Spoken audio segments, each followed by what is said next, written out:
cracher sur votre enfance.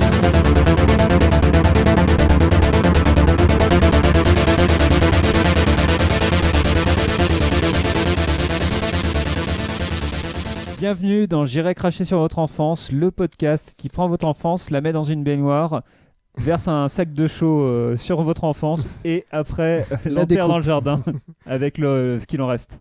Ok, fais des paquets cadeaux avec. Salut Bernie. Salut Nico, comment vas-tu ? Bah écoute, ça va bien. Je suis très très content comme toutes les semaines de parler du film qu'on va évoquer. Est-ce qu'on serait pas en période de Noël peut-être ? Peut-être ou peut-être pas. C'est peut-être Noël en tout cas quelque part dans le monde. Non, je crois que c'est dans les cœurs des gens. Voilà. Et on va évoquer un film ultra emblématique de cette décennie non moins emblématique. Et ce film, c'est Le Père Noël est une ordure. Le film ultra multi-diffusé tous les Noëls. Et qu'est-ce qu'on va faire ? Eh ben, on va regarder tout de suite la bande-annonce. On va se réveiller déjà et et écouter la bande-annonce. On l'écoute, on la regarde, on fait ce qu'on veut. Monsieur, vous êtes en dernière semaine, vous jouez pour 3 milliards. Attention, citez-moi le titre d'un film très rigolo dans lequel joue toute l'équipe des bronzés. Le cuirassé Potemkin. Mais non, monsieur, le film très rigolo. Hein, c'est le nouveau film des bronzés. Et son titre, c'est vraiment n'importe quoi. On ne souffle pas. Le Père Noël est une ordure. Le nouveau film des bronzés réalisé par Jean-Marie Poiret, Le Père Noël est une ordure, est vraiment plus drôle. Pour la première fois, le pouvoir comique d'un film est prouvé scientifiquement. Pour Le Père Noël est une ordure. Pour le film comique ordinaire. C'est de la merde. La preuve est faite. Le Père Noël est une ordure, le nouveau très rigolo film des bronzos, des bronzés, réalisé par Poiret. Jean-Marie. Joyeux Noël, Félix. Bon, bah, c'était la bande-annonce du Père Noël est une ordure. Donc, film de 1982, réalisé par Jean-Marie Poiret, un des deux réalisateurs phares de la troupe du Splendide, avec Patrice Lecomte. Patrice Lecomte qui jouit quand même d'une sorte d'immunité cinématographique depuis Une immunité collective. Et du coup, qui est un peu considéré comme l'artiste. Tu vois, et je trouve qu'au final Alors que Jean-Marie Poiret n'est qu'un petit tâcheron, c'est ça que je viens de un dire. tâcheron sniper, je trouve que ce film remet un peu peut-être pas des pendules à l'heure non plus, mais les remet un peu au même niveau où quelque part ils étaient au service de la troupe. En tout cas, à cette période-là, je pense que Patrice Lecomte, c'est vrai que quand on revoit Les Bronzés 1 ou 2, et je parle même pas du 3 par pure charité chrétienne, Parce qu'il est très âgé, Patrice Lecomte, et qu'on aime bien les vieux. Ou pas. En tout cas, on ne veut pas en parler des Bronzés 3, mais du coup... Mais quand on voit les deux Bronzés, finalement, il n'y a pas beaucoup de cinéma là-dedans. Alors que le Père Noël est une ordure, pour une adaptation en plus d'une pièce de théâtre, on va dire que ça se tient quand même. Et c'est presque la période dorée pour Jean-Marie Poiret qui, après, dans les années 90, va vraiment faire des choses assez horribles. De la merde, finalement. Ouais, et elle va devenir un peu le Michael Bay de la comédie française, c'est-à-dire en filmant tous les plans durent une demi-seconde. Alors en se disant c'est le rythme, c'est le rythme jusqu'à devenir complètement épileptique. Donc évidemment tous les gens qui souffraient d'épilepsie ne pouvaient plus voir les films et de Jean-Marie Poiret et de Michael Bay. Et de Patrice Lecomte. les Bronzés 3, pas parce qu'il est très bien rythmé ou les plans sont très rapides, mais juste parce que c'est vraiment nul. Mais du coup, dans les années 80, Jean-Marie Poiret donc, fait cette adaptation de la pièce Le Père Noël est une ordure. Sorti en 79. Donc très peu de temps avant. Donc le Splendide, je pense que tout le monde connaît, hein, c'est cette troupe de théâtre menée par... tu les cites tous? Allez, vas-y, c'est parti. Hermite, Balasco, Anémone, Junio, Clavier, Michel Blanc et compagnie. Non, on va pas tous les citer. Et du coup, Martin Lamotte. Martin Lamotte, Dominique Lavanant. On dirait un jeu, tu sais. Marianne Chazelle, tu l'as peut-être déjà cité d'ailleurs. Non, en plus pas. Mais comme ils avaient beaucoup de succès, les producteurs sont leur ont rapidement tombé dessus. Et ce film qui est donc le troisième. Oui, en gros c'est ça. Oui. C'est le troisième avec la troupe principale volet. Parce que on va dire qu'il y a tous participent à différents films. Que ça soit, je sais pas, chez Polanski par exemple, il y en a certains qui ont joué dans Le Locataire, d'autres ont joué aussi déjà pour Jean-Marie Poiret, je pense à Josiane Balasco avec Les hommes préfèrent les grosses. C'est vrai, il y en a d'autres qui ont joué chez Blier aussi. Enfin, de toute façon, ils étaient beaucoup, donc ils se retrouvaient un peu toujours dans plein de comédies. Et donc, donc ce film, c'est le troisième donc, qui est un peu adapté, en tout cas de leur pièce. Enfin, le troisième, le deuxième, parce que Les Bronzés font du ski, c'était pas une pièce. Et moi, j'étais vachement surpris parce que j'en avais pas gardé forcément un bon souvenir de ce film. Film que j'imagine que c'est comme moi, tous les ans, il passait à la télé. Oui, et en plus c'est vraiment un truc qui est où quelque part ça devient presque un. C'est un rituel. Je dirais, c'est comme plus tard la Cité de la Peur. Il y a des répliques qui sont citées comme ça, qui font partie des expressions courantes. Oui, c'est vrai. Enfin voilà, il y a plein d'expressions clés dans le film. Donc c'est même plus le film en lui-même n'a même plus d'importance. C'est rentré vraiment dans la culture pop française. C'est vrai, mais contrairement à la Cité de la Peur, comme il se passe à Noël, on l'a tous les Noëls. Ce qui est un peu bizarre parce que c'est quand même pas un film si joyeux que ça pour Noël. Non, c'est un film très sombre qui est un tout petit peu moins sombre que la pièce de théâtre. Qui était désespéré, effectivement. Complètement, et qui du coup a été modifié pour le cinéma. Mais quelque part, c'est quand même un film où on a Gérard Jugnot qui tape sa femme, qui a un repris de justice. Ils sont un peu à moitié clochards. Ouais, voire quasiment. Clochard, Et d'ailleurs, voilà, moi ça me fait directement rebondir sur quelque chose, mais c'est quand même intéressant, je trouve, dans ce film-là, de voir la pauvreté au cœur de Paris. Oui, c'est vrai. Voilà, c'est pas... s'ils sont pas exactement dans Paris, en gros, ils ont l'air de vivre au milieu, à côté du périph', et dans une sorte de bidonville, quoi. Donc les bidonvilles existent toujours autour de Paris, hein. Il suffit d'aller à la plaine Saint-Denis pour en trouver, entre autres. Mais du coup, là, on les voit, on voit des gens. Enfin, c'est vrai que peut-être c'était plus commun dans les années 80 de montrer ces personnes. Alors, quitte à s'en. Alors, c'est même pas qu'ils s'en moquent, c'est ça qui est un peu bizarre. C'est quelque part, on les voit comme des gens un peu horribles, et en même temps, on est avec eux. C'est un peu étrange. C'est quelque chose qu'on n'a plus l'habitude, en tout cas, d'avoir. En tout cas, déjà, on montre qu'ils existent. Donc, déjà, ils sont représentés. C'est déjà pas si mal, mais après, on est dans en gros une sorte de théâtre de boulevard, une comédie très noire aussi. Enfin, et il y a quasiment pas de personnage vraiment très positif, quoi. Il y a aucun, aucun personnage effectivement positif. Et je pense, donc tout le monde connaît l'histoire, hein, normalement, du Père Noël est une ordure. Et donc dans ce centre SOS Amitié, un soir de réveillon de Noël, on a donc Josiane Balasco qui, elle, quitte la permanence, et ceux qui vont assurer la permanence pendant la nuit, donc il y a Thierry Lhermitte et Anémone.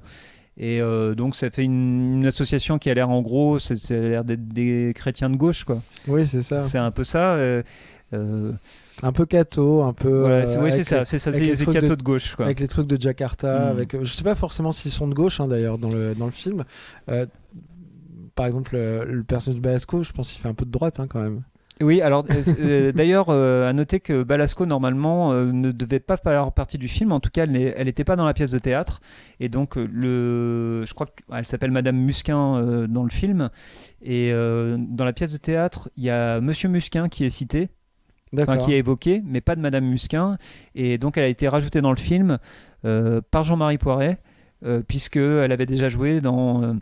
Les hommes préfèrent les grosses, et il voulait qu'elle soit dans le film. Ah, c'est incrusté quand même dans ce succès du cinéma français.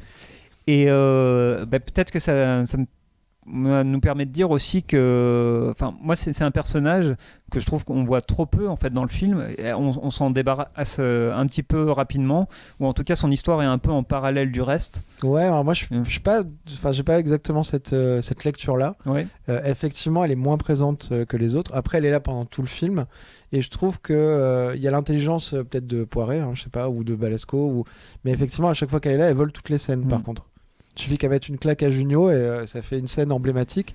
Et je trouve qu'il y a un peu l'inverse de quelqu'un comme l'Ermite qui va avoir beaucoup de présence et qui va courir un peu après les répliques cultes.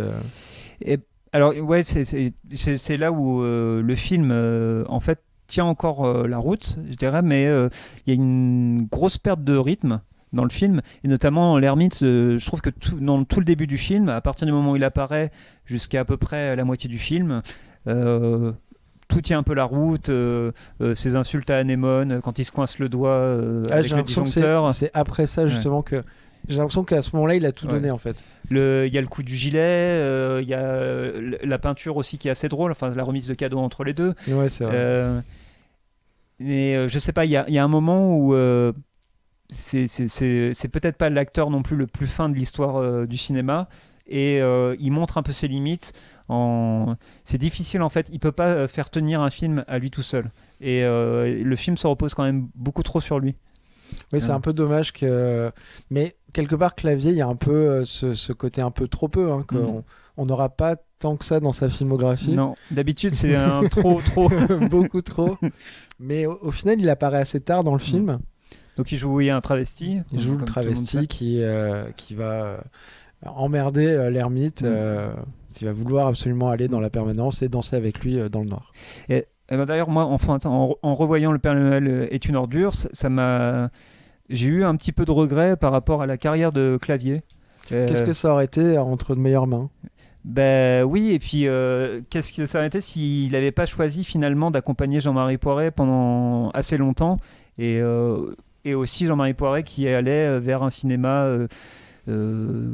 excessif et un peu beauf en fait. Alors qui a entraîné l'autre ? Je sais pas, les deux se sont mal entraînés, puis en plus ils ont eu beaucoup de succès ensemble, notamment avec Les Visiteurs qui a vraiment été un triomphe, quoi. Et après ça a inscrit le côté excessif de Clavier, il est déjà présent même dans le premier Bronzé, dans Les Bronzés font du ski, il est aussi très excessif à plein de moments. Dans le Père Noël est une ordure, c'est plutôt sur la fin, mais tout le début il est assez juste, c'est assez il est assez un peu grotesque et outrancier, mais je trouve qu'il est vraiment sur un fil de quelque chose qui ouvre, je sais pas. Il y a un plan même, je dirais, qui est assez, que je trouve moi assez émouvant en fait, où il enlève sa perruque. Du coup, il a un peu les larmes aux yeux parce qu'il se sent rejeté et jugé. Et je me dis c'est juste un petit plan dans le film parce qu'après finalement il va être quand même beaucoup à gueuler et tout ça, et on retrouve un Clavier que moi je trouve épuisant, mais je me dis qu'il aurait pu faire au moins au minimum la même carrière que Michel Blanc. Michel Blanc, il a fait plein de petites comédies et puis il a fait des rôles aussi plus sérieux, et du coup il a eu un peu ces galons de attendez, je suis pas qu'un comique. Mais je pense qu'il y a en ayant lu pas mal d'interviews de Michel Blanc et de Clavier, je pense que le problème de Clavier, c'est qu'il n'y a pas du tout de remise en question. Michel Blanc, il a eu peut-être le nez de un peu de se remettre en question pour aller tourner avec des grands cinéastes, enfin en tout cas des cinéastes comme Téchiné, où il jouait dans Les Témoins, où il était vachement bien. Il a joué dans L'Exercice de l'État aussi. Je sais plus comment il s'appelle. Mais avant ça, déjà ne serait-ce que jouer avec Blier. Pour Blier, quoi. Voilà, ça change quand même pas mal de choses. Clavier, en fait, il n'y a pas de rôle comme ça dans sa carrière. Non, récemment, il a joué dans un film de Blier avec Depardieu, mais apparemment c'était une catastrophe. Donc, mais là, c'est Blier vraiment sur le tard. C'est pas Blier en forme. Donc, Non, à la limite, il faudrait pour le rattraper, il faudrait que Clavier joue chez Dupieux, quoi. Là, peut-être on aurait quelque chose, mais je pense que la génération qui est plus âgée, elle est trop dans la révérence avec Clavier, on lui sert la soupe, quoi. Et comme en plus ces films ils marchent. Donc, et puis là maintenant en plus il a trouvé un espèce de filon de comédie lourde et raciste. Ouais. Mais il fait 20 millions d'entrées. 20 millions d'entrées peut-être. Est-ce que la France est un peu lourde et raciste ? On verra ça en 2027. C'est pas impossible qu'elle le soit. Spoiler alert, la France aime bien Christian Clavier, en tout cas ses films. Là on dévie quelque part sur la politique, mais Christian Clavier c'est quelqu'un qui a soutenu aussi Sarkozy. Et ce qui est marrant dans Le Père Noël est une ordure, on voit des propos qui semblent peut-être progressistes pour 1982. On essaye quand même de parler du mal-être de quelqu'un qui se travestit. On critique, on parle des pauvres. On parle aussi de la charité. Est-ce que c'est de la vraie charité ou pas de la charité ? Est-ce qu'il y a de la sincérité là-dedans ? Est-ce qu'ils font ça pour eux ? Est-ce que Est-ce qu'ils font ça pour se donner bonne conscience? Et il y a aussi le rôle de comment il s'appelle, c'est Monsieur Preskowitz, Ouais. et qui vient à chaque fois apporter des spécialités des pays des Balkans. Bon, sa nationalité est pas, c'est un peu indéfini. il me Non, semble. c'est vrai. Et d'ailleurs, De Sofia, on sait pas trop. Sofia, du coup, de Bulgarie. Hein. Voilà. Donc c'est dit. Les tout bichous de Sofia, c'est pour ça. Ouais. Donc voilà, indice, ça y est, c'est bon, le mystère, c'est bon, Internet, calme-toi, on a trouvé d'où il venait. C'est marrant parce qu'on voit très bien que sur un mec qui vient de Bulgarie, en fait, on peut taper dessus en fait en se moquant de lui, et chose qui aurait peut-être pas été possible même dans les années 80. Enfin, en tout cas, ils se sont pas risqués à faire ça sur un maghrébin ou un noir. Ils le font pas, et donc Du autant coup, mieux tu trouves d'ailleurs. que c'est une bonne chose? Non, en fait, je trouve qu'il y a un peu la facilité en se disant tiens, là c'est une communauté, on va pas avoir de problème. Ah oui, ils auraient pu prendre faire. des roues, c'était pareil. Ouais. Quoi. Et voilà, c'est ça, ils ont pu prendre Adrien Quatennens, qui n'était pas encore là, qui devait être très jeune à l'époque, ou pas né, je sais pas. Et je sais pas, il y a une espèce. Je trouve que maintenant, en le revoyant, il y a quelque chose d'un petit peu gênant. Il y a un petit acharnement quand même sur Monsieur Preskovic. Ouais. Et ce petit parallèle avec Monsieur Preskovic me fait penser à la fameuse scène du gâteau, donc chez le pharmacien, joué par Jacques François. C'est ça, Jacques François. Voilà, où au moment où il s'assoit sur le gâteau et qu'il dit c'est de la merde. Voilà. On parlait de personnes qui volent des scènes. Voilà, ce mec-là. Mais c'est un gars qui a souvent volé les scènes comme ça. À d'autres gens. Dès qu'il pouvait voler une scène, il le faisait. Pour l'anecdote, il a tourné gratuitement dans le film. Parce que son cachet était beaucoup trop élevé, enfin ce qu'il demandait par rapport à ce qui lui était proposé. Donc il a dit, c'est pour jouer pour pas grand-chose, autant jouer pour rien. Et donc il a quand même participé au film. Mais comme George Lucas, il a demandé des royalties sur Ouais, c'est ça. Donc tous les dérivés, tous les jouets de Père Noël est une ordure. Et comme il n'y en a pas eu, du coup, il a vraiment rien eu. Il a rien eu. Mais en tout cas, il a fait des bonnes scènes, et voilà, c'est ça. C'est un peu l'image du film. Il y a pas mal de personnages qu'on a envie de moins voir, et d'autres qu'on a envie de plus voir. Moi, Marianne Chazelle, je t'avoue que son numéro, il m'a un peu saoulé.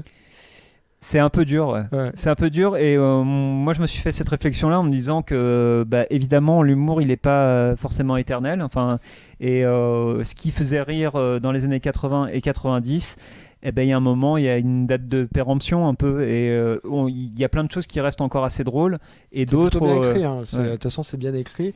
Mais comme elle a beaucoup de scènes en plus avec Anémone, je trouve que le jeu d'Anémone, pour le coup, a vachement mieux vieilli. Il y a aussi des choses, mais après son rôle est plus mesuré. Mais j'ai vraiment beaucoup plus ri sur la manière dont le destin s'acharne sur Anémone quand elle se prend des coups de pied dans la. Quand elle fait, je vous fais la courte échelle. Ben voilà, oui, Anémone, bon, c'est un personnage qui est quand même pas mal exploité dans le film. Pour le coup, je trouve qu'elle tient mieux le film sur ses épaules, parce qu'en vrai, c'est le couple Anémone-Thierry Lhermitte. Mais je trouve qu'elle a plus d'épaisseur et plus de. Est-ce que c'était peut-être tout simplement une meilleure actrice aussi? Peut-être. Est-ce que c'est le fait qu'elle fait partie de ses premiers émois amoureux quand on la voit dans cette scène de baignoire qui est très particulière quand même, et plutôt sympa. Et oui, mais c'est vrai. Alors du coup, c'est un film aussi qui a eu beaucoup de mal, je crois, à l'époque à être pour faire la promo. En fait, les gens, enfin, je crois que dans le métro, ils voulaient pas afficher Le Père Noël est une ordure. Ah oui, d'accord. Parce que le titre leur semblait trop violent. Il devait pas y avoir non plus d'affichage à côté des grands magasins, en sachant que l'intro qui se est faite passe dans les grands magasins. Voilà. Et cette scène, pareil, a été volée, comme Jacques François vole des scènes aux autres. C'est une scène qui a été tournée sans autorisation, donc ils ont tourné comme ça à la volée. D'accord. Ouais. Donc voilà, ces petites anecdotes, un petit peu comme dans Terminator 1, il y a des scènes comme ça qui sont faites où c'est la scène où Schwarzenegger pète une vitre d'une voiture. Cette scène a été tournée sans autorisation. Putain, Jean-Marie Poiré, le James Cameron français. Alors là, je saute le pas directement, sachant que on va dire que Les Visiteurs, du coup, ça serait l'équivalent de Avatar. Ok. Je voulais aussi parler de ce César d'honneur qu'a eu le Splendide en 2021 Ah. Voilà, en disant qu'ils ont quand même pas du tout évoqué Anémone, Voilà, qui était morte. Hein, donc, qui était morte peu de temps avant, et juste pour dire que c'est un peu des fils de pute. Voilà, je sais pas si on va censurer cette insulte, peut-être pas. J'ai mais... dit un peu. Ouais, un peu.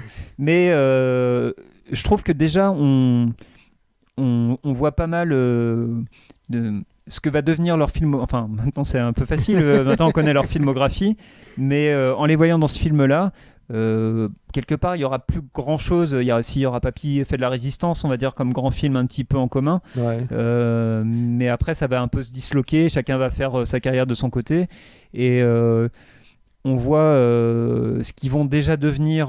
Balasco est plus intéressante dans ce film que plein d'autres acteurs ou actrices. C'est un peu l'album blanc du voilà. Splendide, quoi. C'est ça, et du coup elle va faire une carrière en solo quelque part qui est plus intéressante que nombre Mais comme cette réalisatrice troupe. surtout, Ouais. d'ailleurs. Avec Gazon Body, avec... Voilà, c'est une carrière quand même qui est plus intéressante. Il y a Junio aussi qui va réaliser beaucoup de films, mais qui va un peu se transformer en ce personnage de moustachu sympa, alors qu'il était quand même spécialisé dans les rôles de moustachu dégueulasse. Ouais. Oui, il y avait ce truc-là, et c'est bizarre parce qu'après son cinéma va devenir un cinéma alors, très très réactionnaire. Hein. Pour le coup, soit quand il Au réalise. mieux, ou Franchouillard. Ouais, réactionnaire. Ils ont rien dit sur Anémone, oui, il fait du cinéma Je pense réactionnaire. à Monsieur Batignolles, qui est un des films les plus faibles que j'ai pu voir. Il y avait Meilleur espoir féminin aussi qui était Ouais. très faible. Ouais, c'est vrai aussi, avec Bérénice Bejo, qui était quand même sympa dans le film. Mais Monsieur Batignolles, c'est quand même aussi un film qui donne une image de résistant aux Français, voilà, sympathique pendant la guerre. Attends, parce que tous les Français n'ont pas été résistants. C'est ce qu'a dit le général de Gaulle. Mais qu'est-ce qu'a dit Pétain? Ça, il faut demander à Eric. Z. Bon voilà, donc on a un peu... Là, on a un peu dévié sur le chemin, mais tout ça pour dire que c'est un film qui se tient encore, mais que moi je trouve très fatigant sur la dernière partie. Enfin, la dernière partie même. Enfin, il y a un moment où je me désintéresse complètement de ce qui se passe. À partir du moment où, en gros, le réparateur d'ascenseur est tué. Oh, mais c'est vers la fin, ça, quand même. Ouais, mais ça paraît encore long. Tu vois, Le problème, parler, c'est que c'est relatif. Le problème, c'est mais- que la dernière partie est assez longue. Moi, bizarrement, j'ai été surpris dans le bon sens et je m'attendais vraiment à pire en le revoyant. Mhm. Et je pensais que tout ce qui avait été rajouté par rapport à la pièce était ultra artificiel. Et en fait, maintenant, je trouve qu'il y a vraiment de très bonnes choses, quoi. Moi, je sais pas. En fait, toute la scène, par exemple, dans le zoo de Vincennes où ils distribuent donc Non, les mais ça, parties. c'est la fin. Moi, je parle. Et- Ils auraient dû arrêter sur l'ascenseur, le réparateur qui se fait tuer. Mais Et finir là-dessus. alors, savoir que là, déjà Jean-Marie Poiret dévoile un peu son mauvais goût. Hein. Il peut pas non, même tenir tout un film. Mais déjà à l'époque, c'est lui qui a changé la fin parce qu'il trouvait que la fin de la pièce de théâtre était très mauvaise. Avec donc l'explosion au gaz de Monsieur Prescovitch qui craque parce qu'on s'intéresse pas à lui. Ah oui, c'est Tout ça. le- ouais. Voilà. Et donc tout le monde meurt à la fin de la pièce. Spoiler pour ceux qui n'ont pas vu, c'est pas grave, c'était en 79. Vous avez largement le Voilà. temps pour le Il y avait le temps. Et donc il a changé cette fin. Enfin, il a changé la fin la fin de la pièce pour avoir ce truc-là un petit peu bizarre. Où moi j'ai l'impression de voir une scène post-générique où je serais déjà parti en fait depuis longtemps, quoi. De Marvel, Ouais. du coup. Ouais, je sortirais de la séance, là je serais aux toilettes. Voilà. Et j'entendrais vaguement, oh il y a encore des trucs. Tiens, il y aura quoi dans la suite voilà, De Thor 4. du Père Noël est une ordure, universe, voilà, verse, je sais pas quoi. Voilà, donc non, la Christmasverse. fin est vraiment. Je trouve ça nul en fait. Écoute, je sais pas de quoi dire de cette fin. Non, mais c'est vrai que moi j'étais déjà dans un demi-sommeil, donc voilà, ça m'a pas plus dérangé que ça. Ça retombait un peu, mais je trouvais que ça retombait doucement et que c'est pas la pire fin que j'ai vue de ma vie. Oui, ça cherche à faire un peu une boucle avec le premier plan C'est vers ça. les galeries qui est plutôt pas mal. Bah, tous les plans sur l'espèce de décoration boule à facettes, je me suis dit, waouh, on est dans un truc assez sophistiqué. Voilà. Et- Peut-être j'ai des goûts de chiottes, mais je me suis dit ça. C'est pas impossible non plus. Il y a une théorie qui semble Une attester. théorie mais... qui circule dans le darknet. Mais Et bizarrement, le dernier plan et le premier plan m'ont fait penser au Jolimet de Chris Marker, qui se passe aussi à Paris. Et mais là, j'étais très optimiste. Je me suis dit, tiens, je suis sûr que c'est aussi bien que le Jolimet. En fait, non, mais c'est différent, hein, tout simplement, et moins bien. Mais voilà, enfin, en tout cas, ça finit très mollement après avoir gueulé assez longtemps, trop longtemps. Bah, je crois que moi, ça m'a fait du bien que ça se termine un peu mollement comme ça. Quoi. Ouais, bon, mais c'est pour dire que le reste, il ne reste plus peut-être qu'à conclure. Eh bien oui, concluons. Moi je garde mon Glavio pour autre chose. Glavio gardé. Glavio gardé. Voilà. Moi je ne crache pas sur je cracherai pas sur Anémone de toute façon. Moi non plus. Voilà. Je crache pas sur, ça se fait pas, en plus elle est morte. Mais voilà, je dirais que pour moi la première moitié du film est vraiment très cool et après ça s'essouffle quand même. Beaucoup. Là, vraiment, on sent un asthmatique sur la fin d'un marathon. Quoi. Un marathon de 10 mètres. On a envie de l'aider, lui dire stop, mon petit gars, prends un peu de Ventoline, va te reposer. Le marathon, c'est pas pour toi. Fais un semi-marathon. Voilà, bisous à tous les asthmatiques. Dont je fais partie. Hein. Voilà, il a le droit. Il a le droit. J'ai pas beaucoup d'endurance. Bon, j'espère que. On se dit à la prochaine. Je vous dis à la prochaine. Salut Bernie. Salut Nico. Et joyeux Noël. Et toi aussi.